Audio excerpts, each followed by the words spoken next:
CBN, Central Brasileira de Notícias. CBN, Café com Política. Olá, Bruno, um bom dia para você, tudo bem? Olá, muito bom dia, Carol, muito bom dia, Guilherme, a todos os nossos queridos ouvintes. Tudo jóia por aí, como é que vocês estão?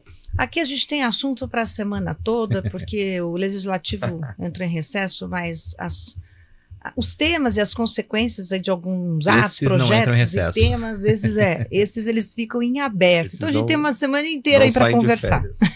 Não, a gente não sai de férias. Não saem de férias jamais, né, cara?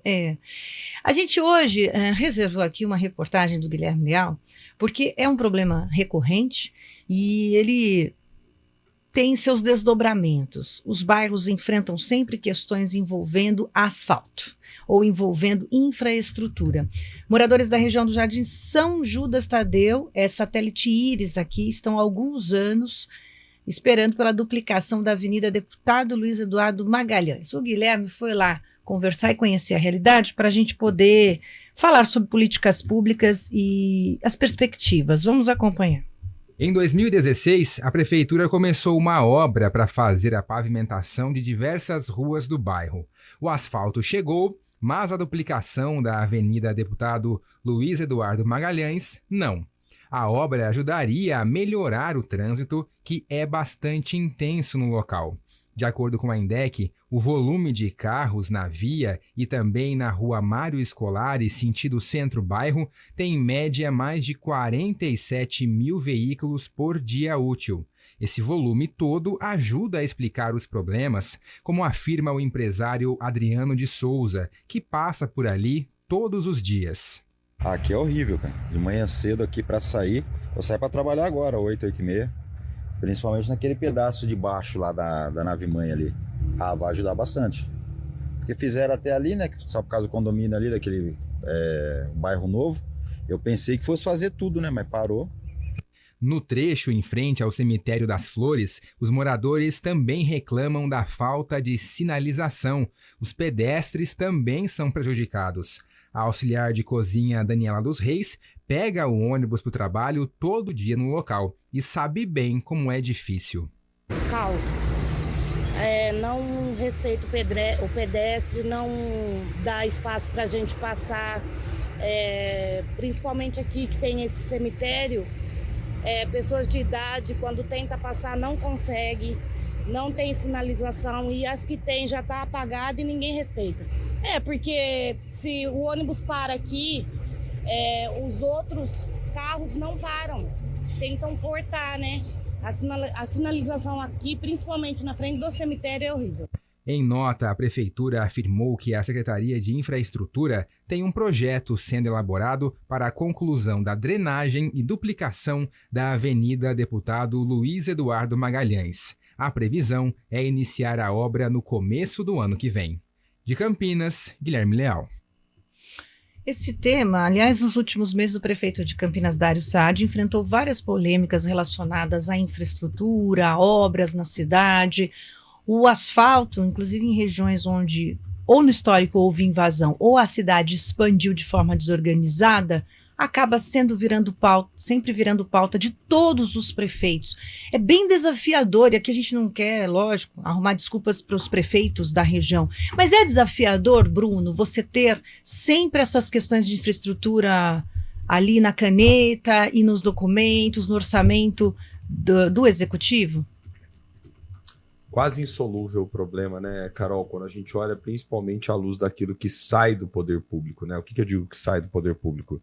A gente acompanha, por exemplo, o Poder Legislativo e tenta sempre trazer muito mais focado no Legislativo, que é o que as pessoas prestam menos atenção, infelizmente, no dia a dia. Se a gente observar a quantidade de solicitações que tem dos vereadores para o Executivo sobre recapeamento, sobre tapar buraco, a respeito de melhorar a infraestrutura em bairro e principalmente conseguir fazer com que se tenha ações preventivas e organizadas, né, Carol? Porque quando eu digo ações preventivas e organizadas, vamos nos lembrar que, por vezes, aqueles que prestam serviço de água vão lá, quebram a rua, e aí depois a galera, né, da prefeitura que vai fazer o serviço ali de recap se perde na programação, não se organiza. Quando você vai ver, a rua está toda esburacada, às vezes acabou de asfaltar e foi lá, e os departamentos não conversam entre si, quebra tudo de novo, fora o desgaste natural do asfalto que a gente está falando. Então esse talvez é o maior problema do município, viu, Carol? A gente poderia elencar 3 grandes problemas de toda e qualquer cidade, né? Sobretudo cidades com alto grau de urbanização, que é o caso de todos os estados de São Paulo. Primeiro desses problemas relacionados a essas cidades, sem dúvida alguma, infraestrutura associada ao asfalto. Segundo dos problemas, zeladoria, né? Que é aquele que sempre aparece em todos os momentos, em todas as solicitações e fica demandando. E o terceiro deles é geralmente associado à pauta da saúde, porque a demanda é muito grande e o município não dá conta de resolver esse problema. Então esses são 3 temas que vai entrar ano, vai sair ano, vai entrar governo,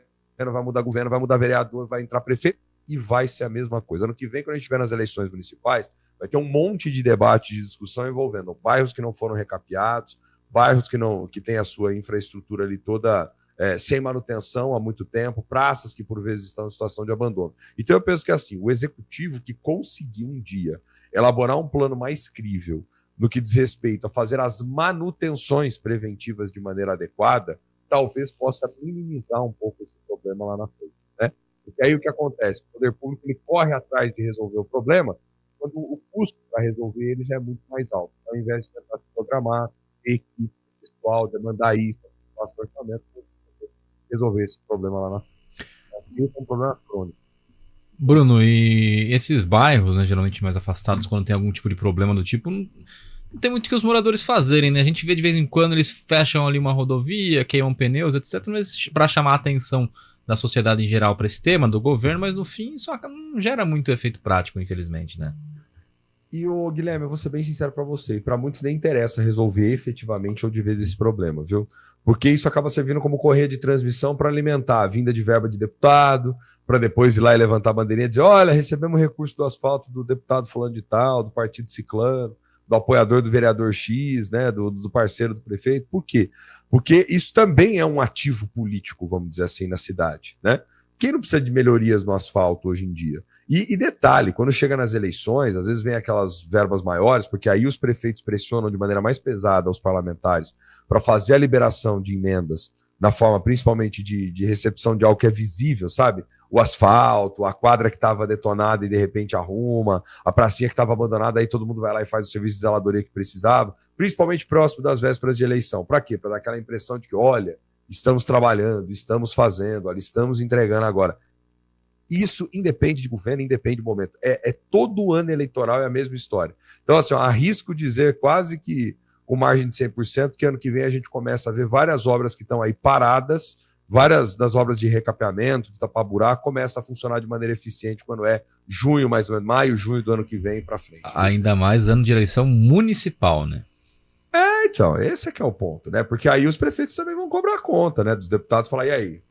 Agora eu quero recurso porque eu preciso mostrar que efetivamente a gente terminou de fazer, né? E a gente sabe também, claro, também não é execrando nenhum governo aqui, porque a gente sabe que o custo é altíssimo de fazer isso, é um custo permanente, é difícil, a cidade vai expandindo, às vezes sem planejamento. Como foi comentado aí por parte, né, do entrevistado do nosso querido Guilherme Leal, você tem às vezes esses novos projetos que já estabelecem, né? Quando você tem a criação de um condomínio, algo nesse sentido, você tem que levar a infraestrutura, mas você leva até ele, né? Quer dizer, o restante ou o entorno do bairro, quem está ali fazendo empreendimento não tem esse compromisso de ter que executar, mas você tem que executar as áreas que estão passando. Então a prefeitura tenta criar algum tipo de cerco, vamos dizer assim, para fazer com que você tenha ali a manutenção do asfalto, tenha a garantia pelo menos dos novos empreendimentos que vão surgindo. Mas você tem a manutenção anual, né? Você tem a manutenção anual, e quanto mais cresce a cidade, mais se expande, né, essa lógica de urbanização, maior o custo para a prefeitura de manutenção também. A gente vai ter uma expectativa e vai se confirmando nos próximos meses que vai ser um diálogo bem difícil, hein? Municipal, federal, regional. Difícil, Carol, difícil. Esse ano, para o próximo, será muito complexo nessas articulações políticas para as eleições.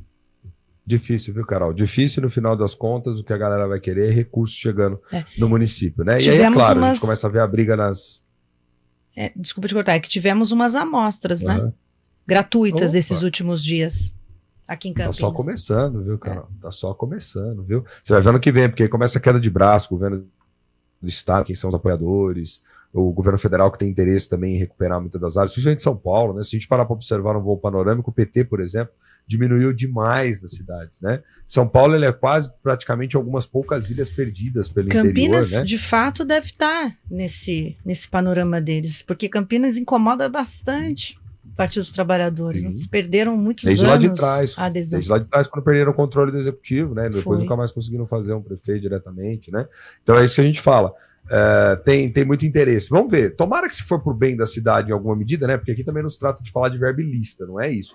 Mas se for por bem da cidade, a gente conseguir reverter em recursos que vai trazer algum tipo de melhoria também para os habitantes. Melhor assim, né, Carol? E a discussão, quando ela se torna construtiva e faz os atores envolvidos se mexerem, vai ser bom para a cidade também. Então, vamos aguardar. Sim. Sim. Aí é bom para a cidade também, claro, né? Mas a gente precisa cobrar a prefeitura para que esse planejamento funcione de maneira mais eficiente. Acho que essa é a tarefa e o dever. Né? Tá certo, Bruno. Brigadão, até amanhã. Imagina, eu que agradeço, Carol, Guilherme, os nossos queridos ouvintes. Forte abraço para vocês, boa semana amanhã.